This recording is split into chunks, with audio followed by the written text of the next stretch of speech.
मजदूर एकता जिंदाबाद, जिंदाबाद, उत्तरी रेल मजदूर जिंदाबाद, कामरेड अमर भैया जिंदाबाद, कामरेड बीसी शर्मा जिंदाबाद, कामरेड यूआरएमयू जिंदाबाद, यूआरएमयू जिंदाबाद।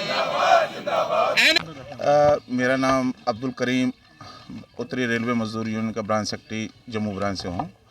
ये हम अनशन पे आज जो बैठे हुए हैं, एनपीएस के खिलाफ बैठे हुए हैं। ओपीएस हमें चाहिए। आज ओपीएस के लिए ही सारी लड़ाई पूरे हिंदुस्तान में लड़ाई लड़ी जा रही है। हर जगह पूरे हिंदुस्तान में लड़ाई जा रही है। जितनी हमारी ब्रांचें हैं पूरे हिंदुस्तान में, आज तक के लिए 8 तारीख से लेकर 11 तक का हमारा प्रोग्राम था हर स्टेशन पे ये अनशन करने का कि हमारी ओपीएस जो है वो बहाल की जाए। एनपीएस के हम खिलाफ़ हैं हर चीज़ के लिए। इसके एनपीएस जो है हमारे हक़ में नहीं है, हमारे एम्प्लॉइज़ के हक़ में नहीं है, किसी के भी हक़ में ये चीज़ नहीं है। तो हम ये चाहते हैं कि एनपीएस को ख़त्म किया जाए, ओपीएस को बहाल किया जाए। हमारी गवर्नमेंट से यही डिमांड है। एनपीएस का मतलब क्या है, जो लोगों को समझाना थोड़ा सा। लोगों को एनपीएस के खिलाफ मतलब ये है कि न्यू पेंशन स्कीम जो है ये गवर्नमेंट की जो है ये हमारे हित में नहीं है। आज मैं आपको एग्जांपल देता हूँ कि एक साथी हमारे कोई रिटायर हुए थे थोड़ी देर पहले, किसी और स्टेट से रिटायर हुए थे। उनको मात्र 84 रुपीज़ की पेंशन लगी थी, 84 रुपये की पेंशन। भैया आप 84 रुपये की पेंशन आज के टाइम में क्या कर सकते हो? आप उसमें क्या गुजारा करोगे? आप 20 साल या 30 साल या 40 साल आप नौकरी दे के रेलवे को, गवर्नमेंट को आप ज़िंदगी दे के आ रहे हो। 30 साल 40 साल की नौकरी आप करके आ रहे हो, तो उसके बाद आपको अगर 84 रुपये पेंशन लगेगी तो भैया 100 रुपये लीटर तो पेट्रोल ही है। आप क्या कर सकते हो उसमें? खाओगे क्या? बचाओगे क्या? बच्चों को क्या दोगे? तो ये चीज़ आप समझिए। आज ऐसी अच्छे होटल में अगर हम खाना खाने जाते हैं उसमें ही भैया 100 रुपये की तो एक कप चाय मिलती है। तो भाई इसमें हम क्या कर सकते हैं? यही लड़ाई हमारी चल रही है कि ओपीएस को बहाल किया जाए, एनपीएस को ख़त्म किया जाए। तो रेलवे विभाग जो है प्राइवेटेशन की तरफ जा रहा है और कितना नुकसान देखते हैं, नई बढ़ती भी इसमें नहीं हो रही है। ये बहुत बड़ा नुकसान है रेलवे को, जो प्राइवेटेशन की तरफ रेलवे को लिया जा रहा है। हर डिपार्टमेंट को रेलवे को प्राइवेटेशन की तरफ ही गवर्नमेंट का झुकाव जो है वो प्राइवेटेशन की तरफ ही है।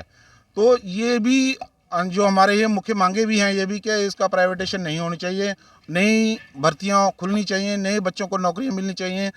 एग्जांपल देता हूं मैं, आज एक डिपार्टमेंट की एग्जांपल देता हूं। यहाँ पे 100 बंदा काम करता था। वहाँ से क्या किया है गवर्नमेंट ने कि 50 वैकेंसियाँ ख़त्म कर दी। अब वहाँ पे क्या बचे हैं? 50 बंदे बचे हैं। 50 बंदे पे क्या हुआ? उन 100 बंदों बाकी जो 50 निकाले उनका लोड वर्क बढ़ गया। तो आज एम्प्लॉइज़ जो है इस स्थिति में नहीं है कि बेचारा इतना काम कर पाए। गवर्नमेंट डबल से डबल काम करवा रही है उनसे, दूसरे मतलब एक्स्ट्रा काम करवा रही है। तो वो चीज़ ये है हमारे एम्प्लॉइज़ के हक़ में नहीं है। हम चाहते हैं कि गवर्नमेंट उस चीज़ को जो है एम्प्लॉइज़ और भर्ती करे और ये किसी बाकी लोगों को रोज़गार मिले, सब चीज़ें मिले। इसी चीज़ के लिए हम अनशन पे हैं। और एनएफआईआर के आह्वान पर हमने ये धरना रखा हुआ है अनशन का। ये धरना हमारा 8 तारीख से चल रहा है। 8 तारीख को हमने उधमपुर किया था, 9 को हमने कटरा किया था, 10 को हमने जम्मू किया था, 11 को ये किया था। हमारी सेंट्रल गवर्नमेंट से ये डिमांड है कि जो हमारी एनपीएस है, न्यू पेंशन स्कीम, जो बच्चों ने एम्प्लॉइज़ के साथ खिलवाड़ का काम कर रही है, वो हमें नहीं चाहिए।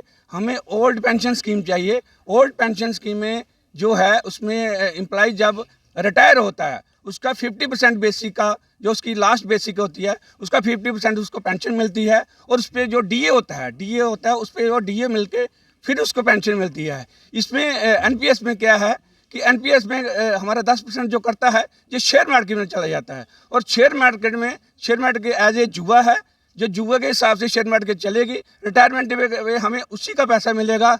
हमारे अभी कुछ साथी रिटायर हुए हैं, उसमें किसी को 1000 रुपया, किसी को 1500 मिल रही है।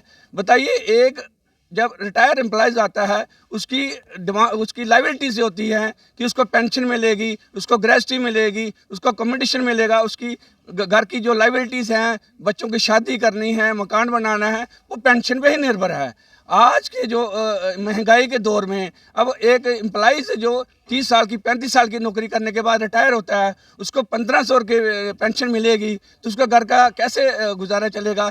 आजकल के बच्चे जो हैं वो भी देखेंगे कि हमारा फादर जो है रेलवे से रिटायर होके आ रहा है या स्टेट से रिटायर होके आ रहा है, हमारे लिए क्या लेके आ रहा है। आजकल के बच्चों को जब तक माँ बाप के पास पेंशन है वही उनको सेवा करेंगे, अगर पेंशन नहीं होगी। और हमारे रेलवे में ये है कि जैसे एम्प्लॉइज डेथ कर जाता है वही पेंशन उनको फैमिली पेंशन लग जाती है, उसकी विडो को लग जाती है। जब ये एनपीएस में ऐसा कोई प्रभाव नहीं है कि उसको जो पेंशन है उसको मिलेगी, कोई गारंटी नहीं है। हमारी मुख्य मांग जो है एनपीएस को रद्द करने की है। बाकी हमारी डिमांड भी है। हमारा जो 3 किस्तों का टीए रुका हुआ है, हम सेंट्रल गवर्नमेंट को ये भी कहते हैं, इस धरने के आपके मीडिया का हम बहुत धन्यवाद करते हैं कि आपने हमें कवर किया।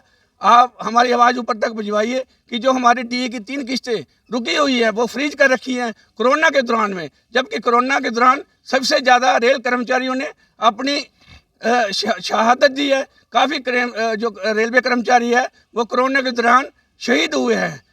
तो हम यही कहते हैं सेंट्रल गवर्नमेंट से और स्टेट को। अब देखो ना, कई स्टेटों में हमारे यहाँ पे जैसे महाराष्ट्र में होगी, वहाँ उन्होंने ओपीएस लागू कर दिया है। काफ़ी स्टेटों में उन्होंने ओपीएस लागू कर दी जहाँ की बीजेपी की सरकार है। देखिए, हमारा ये एक मुद्दा है, हमारा ये फंडा है कि हम वोट नेक्स्ट जो इलेक्शन में वोट आएगा, हम सभी रेल कर्मचारियों को और सभी स्टेट के परिवार वालों को यही बोलेंगे कि जो हमारा एनपीएस को रद्द करवाएगा, ओपीएस लाएगा, हमारी जो कर्मचारी है, हमारी परिवार कर्मचारी रेलवे का परिवार है, वो उसी को वोट देगा। वो जो बीजेपी हो, कांग्रेस हो, कोई भी पार्टी हो, हमारा समर्थन उसके साथ रहेगा। धन्यवाद आपका बहुत। युवा साथी जिंदाबाद, मजदूर एकता जिंदाबाद, मजदूर एकता जिंदाबाद।